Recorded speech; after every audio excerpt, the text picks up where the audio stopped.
It's time for Red Bud up there in Buchanan, and while we'll be focusing on the pro race coming up on Saturday, there's a ton of other races as well, with some local racers trying to chase that dream of turning pro. And 16 Sports reporter Sabrina Hoover talked with one of those riders who's had to overcome a lot to get here. Christopher Schroeder faced something no 5-year-old should ever have to endure.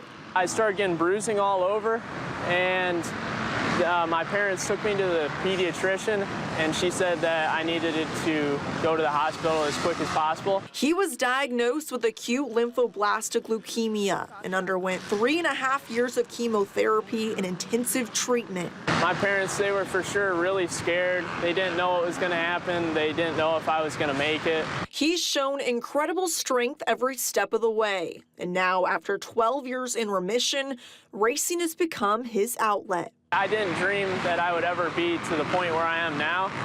And to see everything that I've accomplished and gone through, I'm proud of myself, and I'm proud of my family for sticking with me the whole time. The Berrien Springs grad won't compete in the National, but he has qualified for his pro license and will race in the Combine tomorrow. Obviously, I would love to get on a team of some sorts, whether it be factory or just any team at all. His goal is to give it his all and demonstrate that faith can carry you through anything. As long as you believe in God and you put your faith in God and you just believe that you can get through it, you'll get through anything. Sabrina Hoover, 16 Sports. Such an inspiring story right there. Now let's go to